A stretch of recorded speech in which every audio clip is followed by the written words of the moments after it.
اب دیکھو غور کرو، مسجدیں فرض نماز پڑھنے کے لیے، اصل جو مسجدیں بنائی گئی ہیں فرض نماز پڑھنے کے لیے بنائی گئی، اس لیے مسئلہ یہ ہے کہ تمام نفل نمازیں گھروں میں افضل ہیں۔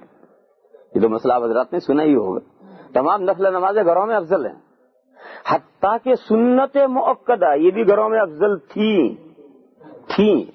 اب نہیں، اب فتویٰ بدل گیا ہے، زمانے کے حالات بدلنے سے فتویٰ بدل گیا ہے۔ اب اس زمانے میں فتویٰ یہ ہے کہ سنت مؤکدہ مسجد میں افضل ہے، لیکن پہلے جو مسئلہ تھا وہ یہ تھا کہ سنت مؤکدہ بھی گھروں میں افضل ہے۔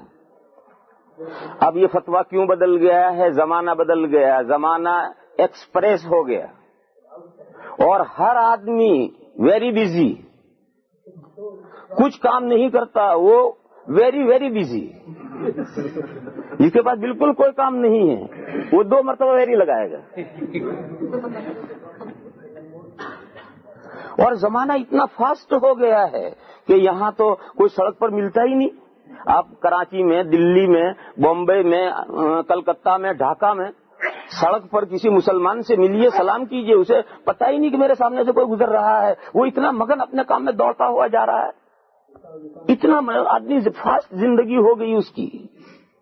تو اب اگر آدمی مسجد میں سے صرف فرض پڑھ کر کے نکلے گا کہ میں سنت گھر جا کر پڑھوں گا، تو گھر جاتے جاتے راستے میں کسی کام میں پھنس جائے گا، اور گھر پہنچے گا ہی نہیں جو سنتیں پڑھے، اور گھر پہنچ بھی گیا تو پہنچتے پہنچتے اتنے کام اسے یاد آ جائیں گے، اتنے کام اس سے یاد آ جائیں گے کہ گھر جا کر وہ سنت کیا رہ گئی، بھائی سنت چھوڑو، بھائی کام ضروری ہے یہ۔ تو چونکہ یہ زمانہ اس نوعیت کا آ گیا، تو اب وہ متاخرین مفتیان کرام نے فتویٰ یہ دیا کہ اب فرض، واجب اور سنت مؤکدہ یہ مسجد میں افضل ہے۔ فرض اور واجب تو مسجد میں ہے ہی، فرض اور واجب تو مسجد میں ہے ہی، لیکن سنت مؤکدہ بھی مسجد میں افضل ہے۔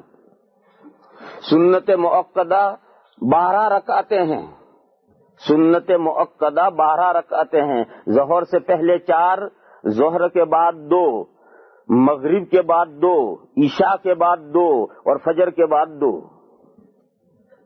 یہ سنت مؤکدہ ہے۔ فجر سے پہلے 2 اور ظہر سے پہلے 4 اور ظہر کے بعد 2، تو 4 2 6 اور وہ 2 8، اور مغرب بعد 2 اور عشاء کے بعد 2، یہ 12 رکعتیں سنت مؤکدہ ہیں۔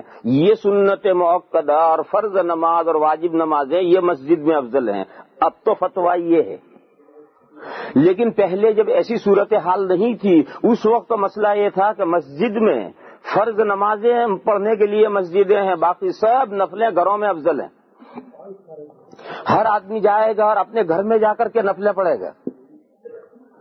تو مسجدیں جو بنائی گئی ہیں در حقیقت اس کام کے لیے،